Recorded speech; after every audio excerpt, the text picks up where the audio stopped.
So it's like, what's your budget to put it on some of these platforms? And just make sure that you got a rollout. I think if you know what you're doing and where you're going, it's a lot easier to get there. A lot of people just got music and they just only thing they know is say cheese and baller alert and these type of things. Like, know what you need to do. If you need to hit the road and do a meet and greet with the Go DJs or the coalition DJs in these markets, just so they know your name, just so they heard your music. Because 9 times out of 10, if it comes to a Terry or comes to me or come to anybody else, I'm gonna call the people that I know in those markets and just see like, is this record doing anything? And the worst thing that you ever want to have as an artist to say like, no, I never heard of him, I never heard of this record, I never even met him. You know what I'm saying? To me, you should always know who the go-to people are in these markets. And again, that's not always a radio. Like it's step into radio. To me, that's the last thing you should ever try to do because once your record played on the radio, it's a clock that's ticking. Like you can look and say this first got played last year. If you see it got played last year, only got 4 spins in a year. It's kind of like you know what it is. So the go-to people might be who's the star basketball player at this high school, or who's the go-to person at this college that can get my record moving around this college. And when these people go home, they taking my music back to Oregon or Vermont or whatever they from, you know. So just attacking just strong points of people that can become fanatics with the music. I think that's a beautiful point. I will add to this. Visual and audio should be ready at the same time. In this day and age, everything is visual. If you're waiting to put out a visual, you're making a mistake. Get everything prepared up front. Put your song and your visual out on all available free platforms immediately and at the same time. And then don't be impatient about your project. I would say this for sure. A lot of times, because we're all ADD, I'm a little less ADD, and so is J-Dee, because we have to have tenacity with projects and patience. But a lot of times, the artist wants to flood the market with 50 records, and you're not letting anything get an organic story. You're not letting anything grow. So step back and decide, what do you think the project or the song is that's going to be your strongest shot? If you're really looking for ultimately radio airplay, for example, right? Everybody's not seeking radio airplay. A huge part of Empire's background was not radio. Ghazi did not bring radio people. He didn't bring a Morris and a B. Sampson in until much later in the game. He was already very successful. He was managing artists from a digital standpoint. Artists were getting many bags, very successful, homes, taking care of families, doing all of that without the radio picture. So radio in this day and age tends to be the last piece of the puzzle. So make sure you're prepared across all platforms and put your stuff out on all free platforms immediately. And then just don't overly flood the market. If you're seeking radio airplay or if you're seeking a label situation, you need momentum behind one single, and then if a label's going to come to you, they're going to say, okay, well, let me hear the other music that you have. You should share that. Right. And then I may be interested, hey, what else do you have? I'm happy to listen to it, but I'm definitely listening into the single first. J-Dee knows, like, I'm flooded with, I don't even know how many singles in a week. I don't have a lot of time to listen to albums. Right. So knowing what you want, what your best shot is, and then taking that shot is the best way. So Vonyetta is now, when you take a chance on a relatively unsigned artist for airplay, what's your suggestion of a length of time for that? Oh, that's a beautiful question. So here's the rule of thumb. We have something called call-out research in radio. It's an antique title for a modern thing, right? So what research does or allows for program directors is after a particular number of, quote, spins. And what's a spin? A spin is the number of times your song is exposed on radio in a marketplace. So there's a number of spins, and then what we do is we send a 10-second clip. We send a survey out, and it's a 10-second clip, usually the hook of your song, that we send to the audience. And this is why I tell people, if you're trying to get radio, you best better have a song with a hook, and the hook's got to be catchy, because that's the thing that somebody's going to hear when it comes to call out, right? Most people gravitate toward the hook. So that hook gets sent out to the audience, and the audience rates the record. Do they like it? Are they familiar with it? Passion level about the record. Are they tired of it? Et cetera, et cetera, et cetera. So I'll usually let a song go a few rounds and call out before I bail out if it's not catching on. In addition to the call out piece, there's also, I have any number of tools at my disposal and discretion, the same as J-Dee. So the information he's sending me, oftentimes I also have access to. Mediabase, BDS, Shazam, iTunes, SoundScan for the market. I personally, as a program director, I'm interested in knowing what's on the pulse of Houston. So I'm only really interested in the pulse of my city. And then I know, like DJs, like my entire team is a report and a system of getting out here trying to stay on the pulse. So when we go, well, when there was high school in session, we're out at the high school and the kids are asking for a song, they're bringing that back to me. So I would say there is a finite number of time, or a finite amount of time that I would take a chance on a song that just doesn't catch. What that is depends on the other things. If I see a little movement in particular areas, I'm more willing to take a risk a little bit longer. Bonnie Marie, definitely taking notes as a BMA student. I want to learn every angle of the media business. Very wise. Let's see. Lots of love for J-Dee. We love that. I'm scrolling through here to get some questions. J-Dee, if you see something, feel free to jump on. I see Brian out here. Brian Sampson, what's up? Birthday, Brian. Birthday. He ain't answering my birthday phone call though. Okay, let's see. B. Sampson, describe how the current Detroit has become an influencer market, and what the culture and rich history of hip hop is, of hip hop to house and dance. Well, with Detroit, and I'll say this, it was a long time coming, but I think that again we kind of again we're talking about relationship business and credit. So I think we have some great artists that gave us a chance initially, and they kind of fumbled the ball, and a lot of that isn't strictly on the artist so much. It's on the team. You know, if you don't, I came from a management world where the first artist that I was a part of, I was his road manager, a dude named Ray Ray. We got to deal with T.I. with Grand Hustle back when they were real big, and we were new managers, so we really didn't know what we were doing or how to actually manage that situation. So we played a big part in fumbling that ball. You know, a lot of people tend to point the fingers at just the artist. It's your team, you know, and that's why I tell everybody, like, a team. B. Simone just made a post the other day about her setting a goal to make $1 million by a certain day that she did it. And the thing I loved about it is she said that she couldn't have did none of this without her team. Nothing functions. Even Terry's the boss, but nothing functions at that radio station if JQ isn't doing his job, if everybody isn't falling in line, including the janitor, to make sure that stuff is clean when you get there. You know, everybody plays a part. So music, I think, as we started to grow and we started to see our mistakes and we started to learn the business first and foremost, I think that we started, as we got other opportunities, we started to really take advantage of them and open a door for one another as well. I think when Megan came out of Houston, she opened up the door for a lot of female artists. First thing when I came out of Houston, I started hearing about female artists like Jazz, man, like just all these dope female artists that she opened the door for. You know, so the thing about it is when you open the door, when you're the person opening that door, it's like being LeBron James in the NBA. Certain mistakes you just can't make because it looks bad on everybody, and that's the first thing they say is, "Well, is everybody like this?"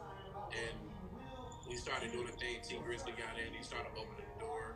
Cash Down got in and started opening the door. And I think people started to notice that the work ethic. And these are people that I don't feel they're entitled. So we started to work, and I think we're coming together as a family. We started to learn the business.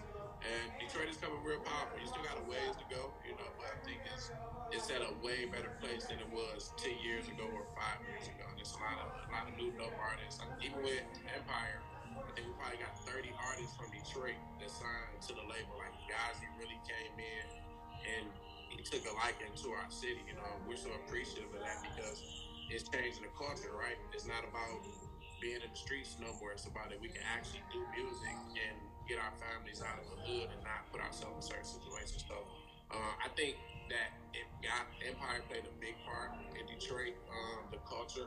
And then we got, like I said, some of the people that stood up, like the Cash Down, the Days, Love, and the Shine, and the T that really just raised the flag for Detroit.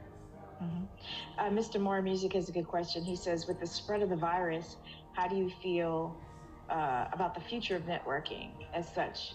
Will networking be affected?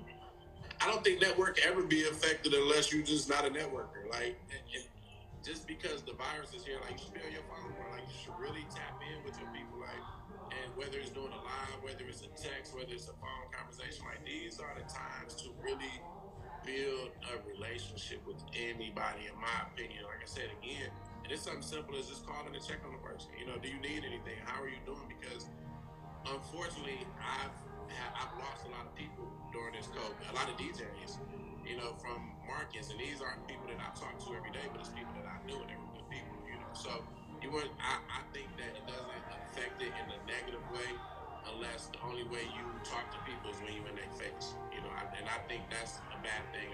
If you only talking to me when you see me, I know what it is, and I'm gonna move as such. You know what I'm saying? You never call and check on me or my peoples, but you only hit me up when you want something. I'm gonna move that way with you, because now it's just strictly business. You know, so I don't think it affects anything unless you don't know how to pick up the phone and call somebody or text somebody or check on somebody. You know, this is what I always tell people, and I'm blessed and fortunate enough to be employed by the grace of God. But I always tell people, never misunderstand your position, even on my side of things. I am very clear that if Radio One decided to make a different decision and I was sitting out here on the beach, my phone does not ring like it rings today. It just doesn't. It's not even happening, right? For sure. You have to have an understanding of what it is, right? So you hope that you're out here networking with people and sowing good seeds, so that they feel highly about you as a person and your character. What would be a good practice for people that are trying to build with you? Like, let's say you're out somewhere, you know, let's say you and me, we're out, we're chopping it up, we're having lunch, we're at Papa Do's, right? People might have been on a free game, seen us here, and then stepped to the table. What would be some good advice in terms of their approach? Don't come to me telling me what you need me to do or what I should do or how hot you are. Because again, I go to YouTube every day. It's my job. There's a lot of hot artists out there, but what separates you? Like why would I invest my time again? Because we talk about this credit thing, and I've learned it's so important, because you can vouch for a person that you truly don't know who they are, what they stand for, morally, spiritually, physically, whatever. So I'm big into relationship building. Before I ever introduce you to my boss or somebody that can help change their life, I have to really firmly in my heart say that I know that this is a good person, and that everything that I stand for, they stand for in a sense. And when I say that, I mean that it's nothing that anybody can ever do to get me to lie to Terry about anything, because I know that she's gonna find out the truth. I know that I'm never gonna tell Terry that I'm gonna do something and don't do it. You know what I'm saying? So I really only deal with people that live by those same principles. You don't have to move how I move, but principles are big and large, and a lot of people that you have relationships are a reflection of you in a sense, you know. So you just gotta be genuine. You gotta be a person and gotta understand that everything is time. I don't owe you anything, nobody owes me anything. Things happen how they're supposed to, when they're supposed to, and by the work that you put in it, you know. So I wouldn't say ever come making things just strictly business with me. Because like you said, if some DJs might want money to play a record, but if you pay them that money up front, and if that's all it is, that's really what it's going to remain, you know. And if you come with me as just business starting off and don't know anything about me, ain't checked up on me or nothing like that, like that's kind of how I'm always leave the situation. If you say, well, I need you to hear my record, well, guess what? I do consulting. So if I need you to pay me for this consulting session, you know what I'm saying? So, and that's what it transitions into. But if it's organically and I see that you just tapping in, I keep seeing your name, because it's kind of like brainwashing. I saw your name once, then I see it again, then I see it again. I'm gonna go check your music out, and you don't even know I'm checking it out. I'm gonna do it on my own. I'm a music head, you know what I'm saying? So allow me to move organically, allow the relationship to move organically, and not just say like, do this, do this, do this. And I know that it's marketing, you need to get your things out, but you need to be strategic in the way that you do things. Like, this is really a chess game, it's not checkers, you know, like, be strategic in the way that you move. It's like dating, right? Yeah. You don't go and date somebody and run straight to get married, right? Sure. You got to develop a relationship. All right, Corey and Esquire, good question here. What are the qualities you look for in an entertainment attorney to make you want to hire them for a project? For me, I kind of just look at again the work ethic. Are you looking as me and my artist's best interest? You know, because again, this is when you learn this business, and you see that everybody have different principles and morals, and they move differently. Money move a lot of people. Money doesn't move me, and I don't deal with any artist where if that's just your goal, the most money into situations. Like, what's the best situation we can get into? If we go get a deal with this label, are they going to make you a priority? Are they going to stick the bottom product manager with you, or are they going to give you the top product manager or one of the top ones? You know, so it's really, where do you fit in this puzzle? You know, and I look for entertainment lawyers that understand that concept and want us to win. And winning is always the money. I think money is going to come one way or another. I feel like we are going to be rich as long as we do the things that we're here to do. Like, the money that we need to sustain or live how we live is going to come. So entertainment lawyer is that. Who you work with, what have you done? Are you persistent and resilient? I think in this business that we hear a lot of no's. You know, I can bring 10 records to Terry and I get 10 no's. I can't do it, but it doesn't matter. I'm gonna work and do my job to build a story. You know, so are you resilient and persistent to get the things that we want to accomplish done? Reputation. I'll throw in there. I have an awesome entertainment attorney. I don't mind dropping his name. He gives me no discounts for this. But Leslie Cross, right here in Houston, is phenomenal. Mr. Cross has always been honest with me, even if it was things that I didn't want to hear, because I think that's a responsibility of an attorney, is to be honest and to uncover the things that you're not looking at. Somebody who's got tenacity, and somebody who doesn't take every client. I want my attorney to be as discerning as I am, and making sure that he or she is building, putting together a platform of people that are like-minded with how we operate. Because I think you are the sum of who you surround yourself with. So I look for that as well. Here's a good question from he just AD. I might be saying that wrong. Is it bad to go the songwriting route as opposed to being an artist? I think it's better to go the songwriting route than to be an artist. Me personally, I say that I would never be an artist in my life, even if I could sing or rap. That's a large responsibility. Like, it's just a lot that comes with that, you know. So I think with songwriting, it allows you to still be a creative. I think it allows you to do more, and you get 10 songs knocked out in a week, and you can get 10 of them placed if they're good. You know, again, as we just talked about, if you're an artist, you really need to focus on this one record that you got. And even though that one record can change your life, you got 10 other records that financially is damn near impossible to work. You put too much stuff in the marketplace for a PD, a DJ, or anybody to choose from. You know, so as an artist, I don't think you can do as much and live the way that you want to live.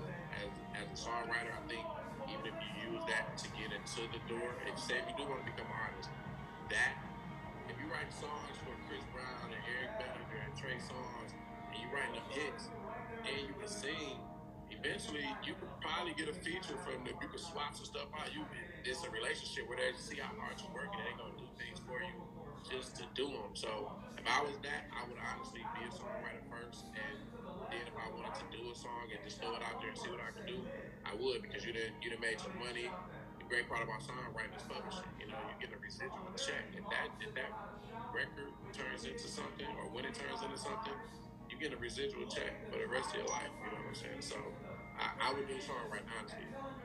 Yeah, we just had Tammy Latrell on, who's CEO of the Mezzo Agency. If you missed the session, it's up on my YouTube. Also, we did a similar session over on The Box. It's on The Box YouTube, 97 on The Box YouTube, where she was going in depth on that. And we talked about right now, like, look at the state of affairs. Nobody is touring.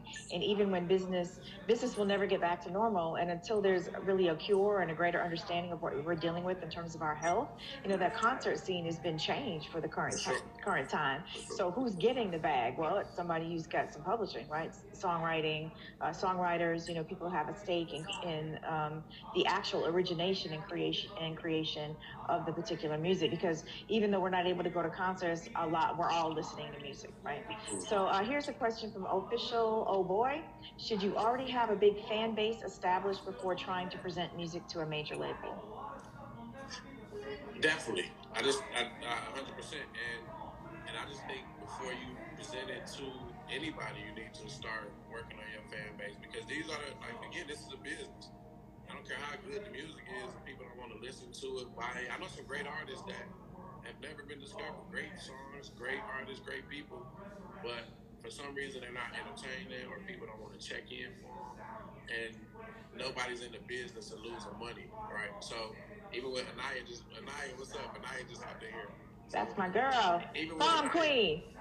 I'll tell anybody her story. I love Anaya to death.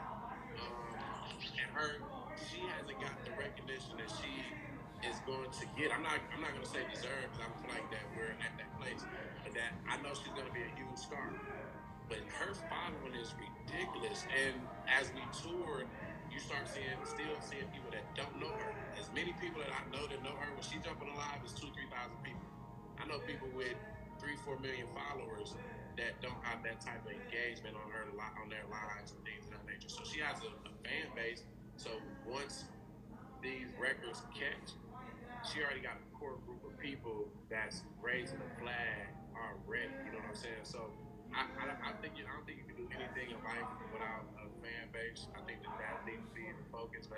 And you got to start small sometimes. Let me get this group of 50 people to become a fan of my record. Because if they become a fan of it, them 50 people gonna spread that to 2 people apiece.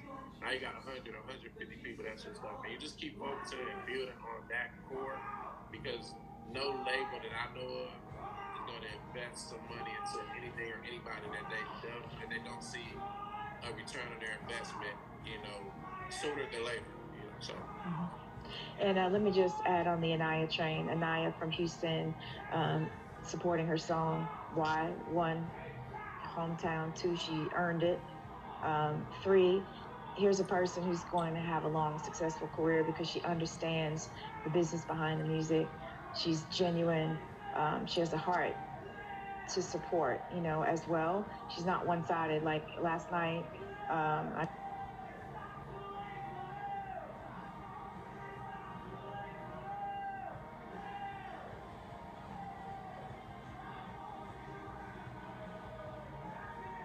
know there's a mixed bag of people from all over the country on this thing. We hosted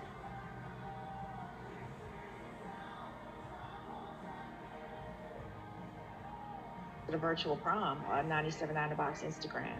Anaya was one of the people I could call on and ask to participate. It was no hesitation. She popped on there and jumped in, for the kids. And somebody who's understands not only networking, but, really trying to build relationships that are going to be long lasting. Your relationships with your fans, you need to treat that the same way. And then if you have the good fortune to connect with people that are people of influence in the business, or really anybody could end up being a person of influence, right? How you leave those people, like after they have an interaction with you, to really lend a lot towards your future. Because someday you're going to have a marginal record as an artist, and there's going to be a lot of marginal records out at that particular time. Or there's going to be you'll have a great record, but there'll be a lot of great records to come out at that time. And what's going to make somebody make a choice to choose your song over somebody else's song? Or, I have a finite amount of money to get a concert ticket. What's going to make somebody choose your concert over somebody else's? Most people inherently are fans of more than one artist. And when it comes to our money and making tough decisions, a lot of us have gone through salary cuts, et cetera, et cetera, et cetera. So the bag is tight for us. Where we invest our money is going to be a tight choice. So, how you massage those relationships, fans, people in the business, how you leave them feeling is going to be a difference maker. I'm going to throw this out there. It's a little off subject, but it's my girl, Tropicana. I think it's a valid question.